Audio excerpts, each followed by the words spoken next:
Card games like Yu-Gi-Oh! Can get expensive, especially nowadays. Even lower level events such as regionals and even locals can get to be a pain in the wallet. But it doesn't have to be expensive to do well at such events. All of the decks on this list can be built with side and extra deck for under $100 and be competently able to win at locals and do well at regionals. I will also give you a short pros and cons list on each deck. But, without further ado, here's my list of 5 solid decks that you can build on a budget. Starting with number 5, Sky Striker. This used to be the most expensive deck about a year ago, but the last ban list saw it losing its search card and its tier 1 status, and now it's just a relatively effective budget deck. The deck still has seen some relative regional success, and has shifted away from controlling everything to OTKing with Boral Sword or Utopia Double, and playing Mystic Mine or Topologic Bomber Dragon when it can't. The spells in this deck still have a lot of utility in dealing with your opponent's boards. Most of the spells have 2 effects, one that they just have, and the second one that they get in addition if you can get 3 spells in your graveyard. And sometimes these just don't even matter, because sometimes you just drop Mystic Mine on the field and your opponent just loses because they can't remove it. The main deck mostly consists of spells that can only be activated if you have no monsters in your main monster zone. And this isn't a problem because Sky Strikers only have 2 sets of 3 main deck monsters that they're going to summon. The important one, Ray tags out on field into any of the extra deck Sky Strikers and specials itself to the field when an extra deck Sky Striker is destroyed. Each of the extra deck monsters does something to interact with gaining advantage in spells in grave. Kagari adds one from graveyard and increases the attack by 100 for each spell in grave. Shizuku adds a Sky Striker from deck at end of turn and decreases your opponent's monster's attack by 100 for each spell in grave. Hayate sends a Sky Striker from deck to grave, when she deals damage and she can attack directly. And the final one that is out right now is Kaina, which can prevent a monster from attacking and gain life by 100 for each spell cast. On to the pros and cons. Some decks just can't beat Mystic Mine, and Sky Strikers easily play under it. The spells have a lot of diverse effects, and they can search out what they need for their next turn with Shizuku. They win handily in time with Hayate and Kaina. You can run a lot of hand traps, and most of them don't do anything to you. Every core Sky Striker piece right now is very cheap. On to the cons. This deck really needs to get into its extra deck, and some hands don't do that. Kaijus shut this deck down completely because it just shuts off their back row, because they are forced to have a monster in their main monster zones. The only recurable disruptions in the main deck are Eagle Boosters and the singular Widow Anchor. And because there's only one Widow Anchor, this deck is very weak to DD Crow, because DD Crow hitting the correct Ray or correct Widow Anchor can just break this deck's back. And finally, untargetable threats are very hard to get over for this deck because only jamming waves can remove them. Sky Strikers is still an effective deck, and even though it's still nowhere near its height of power. And it's still something I would recommend for people trying to get into the competitive Yu-Gi-Oh! With not much money to work with. But let's move on to number 4, Crusader OTK. If you want a deck that can truly wreck a locals level event on a budget, then this is the deck for you. Crusader has a going second strategy that focuses on linking into a bigger and bigger monsters till you hit the boss monster Equimax, which gains the attack points of every monster that it points to, and then puts a big monster to each of those zones, and then one-shots all 8,000 life points your opponent has in one move. All the Crusader main deck monsters special summon themselves from hand to a zone that a link monster points to. And they also have different effects that help to either make sure that the damage goes through, or that protect your Equimax that is swinging for game. The most important main deck Crusader monsters is Crusader Maximus, which makes the Crusader Link deal double damage till the end phase. Each of the Crusader Links gains attack equal to the monsters in the zones they point to. The Link 1 and 2 get triggered effects when something summoned to a zone they point to. Link 1, Crusader Magius, adds any Crusader monster in a monster summoned to its zone it's pointing to. This allows you to search which either Crusader monster that you still need to combo off. Crusader Regulus, the Link 2, adds a Crusader spell to hand, and Crusader Spatha, also Link 2, moves a monster on your side of the field to a different zone, which is necessary for a going first guard dragon play.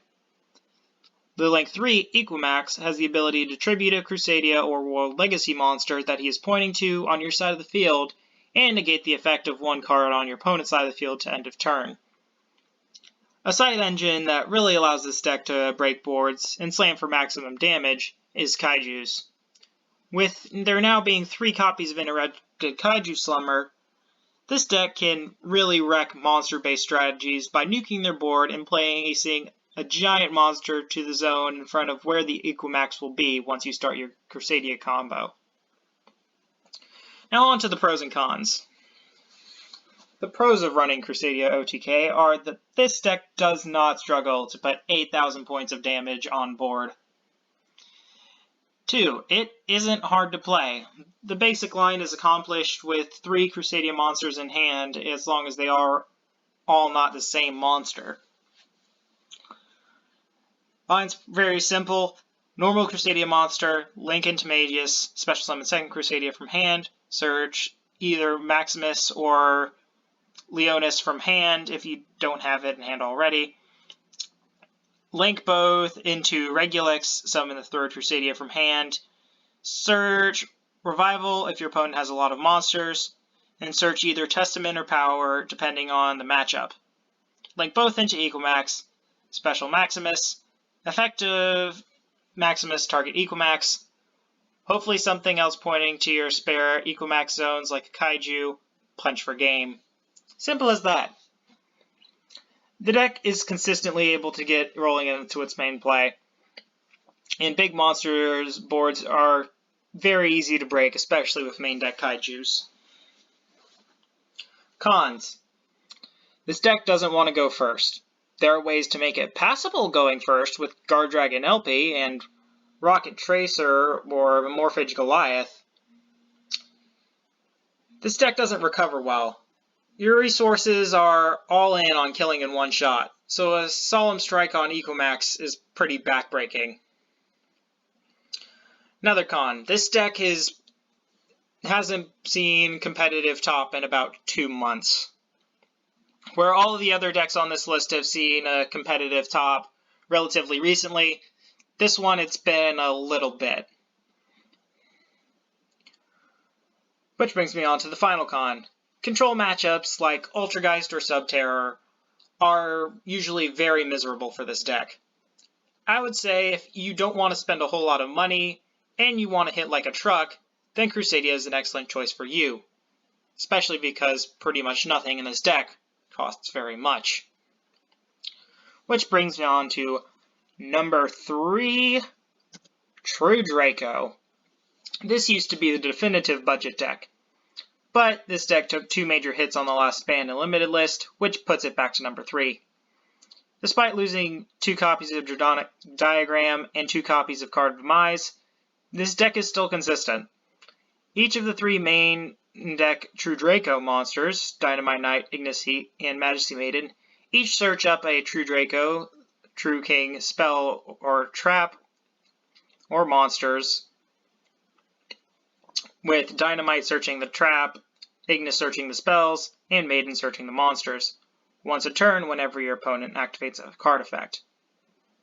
The deck also has a big focus on its 2 continuous spells and continuous traps, all of which contribute themselves to summon True Draco monsters from your hand.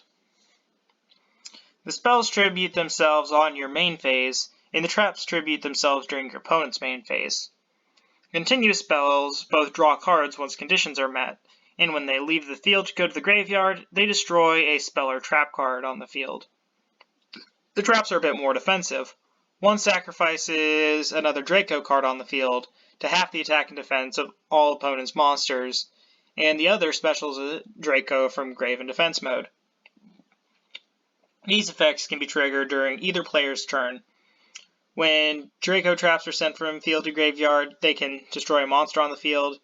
In the heart of the soul of the deck, Draconic Diagram says pop one card from hand or field, search any Draco card, and all of these cards counts as tributes and pop to trigger the continuous spell trap effects as long as they were on the field. So, Draconic Diagram basically says, you get cards while your opponent loses cards. Now let's go over the pros and cons of playing True Draco. The pros of playing True Draco. This deck has seen some recent play despite seeing hits on the ban list, and so it still has a good track record. The deck can run a lot of floodgates without hurting their own game plan. The deck doesn't need or even want an extra deck, which saves you money. The deck excels in winning longer games because of its ability to tear through your opponent's field while drawing cards. Inspector Border just shuts down a lot of decks. Doesn't get hurt by many hand traps, except Ghost Ogre on the diagram. That hurts. And it's not difficult at all to learn. Cons of this deck is that they can't run hand traps very well. The engine of this deck needs the continuous spells and traps to get going, so if you have cards that aren't that, or aren't getting you there, it kind of hurts. Massive back row removal like Evenly Match and the recently released Lightning Storm can wreck this deck if you don't negate it with a solid Judgment. This deck can almost never OTK an opponent, because you're relying on tribute summoning. You can really only feasibly get a few Draco monsters on field, which will almost never be enough for game. Finally, if you lose your one copy of Draconic Diagram, it's gone. Especially because there's no recovery for the field spell, unless you're playing an extra deck and playing Barricade Board Blocker. But even then, that's taking a lot of resources to get back your diagram, and at that point, you might as well just lose the diagram and try playing without it, but it sure does hurt. What this deck does great at is controlling the board by sitting on floodgates, value engines, and a big old True Draco monster or Inspector Border. Now let's move on to number 2, Prank Kids. There's a new Master Rule change coming soon in April, which makes this deck better than ever. Prank Kids are a fusion links-based strategy that are based on tagging out to summon other Prank Kids from deck or graveyard. The deck also has a fusion boss monster and a link 4 boss monster that, quick effect, tribute themselves to nuke all opponents' monsters and back row respectively. Also, when each Prank Kid main deck monster is used for a link or fusion summon of a Prank Kid monster, you can special summon another Prank Kid monster from deck with a different name for each Prank Kid monster used.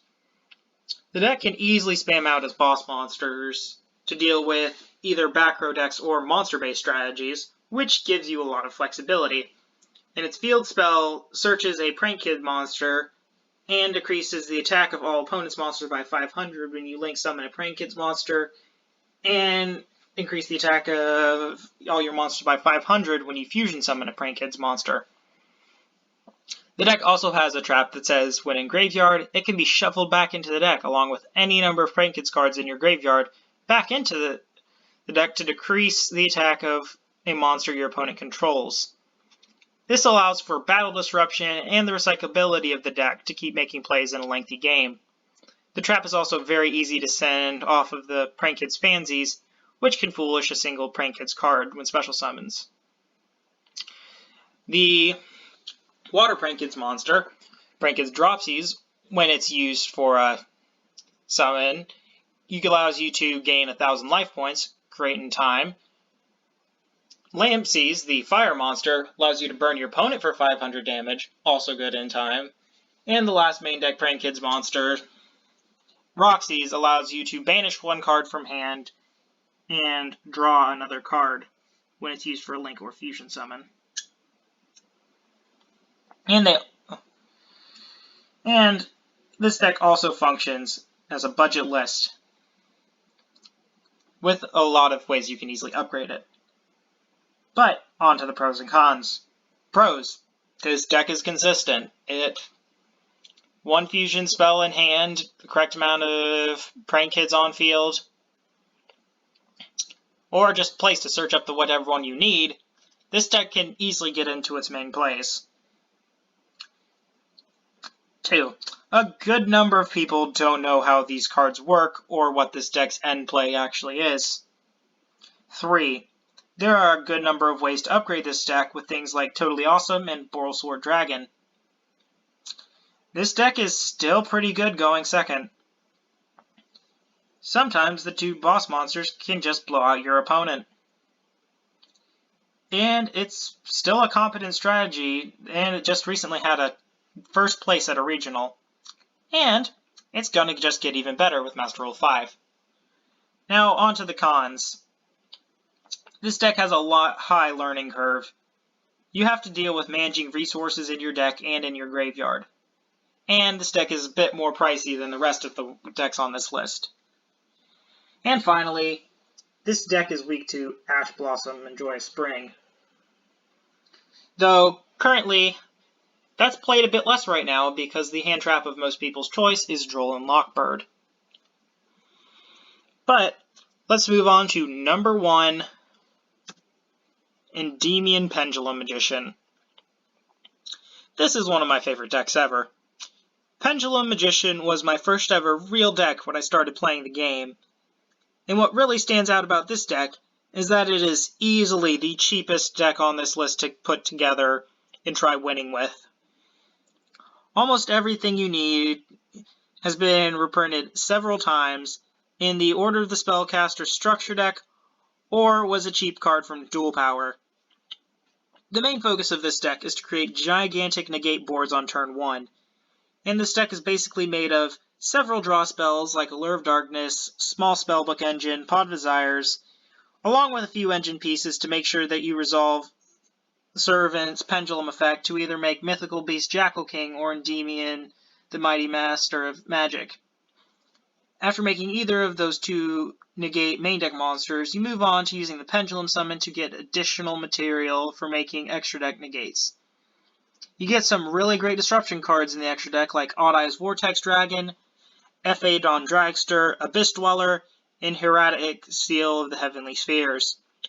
There are also a lot of really good extenders like Guard Dragon LP, Dragoonity Knight Romulus, and Crowley the First Prophesier.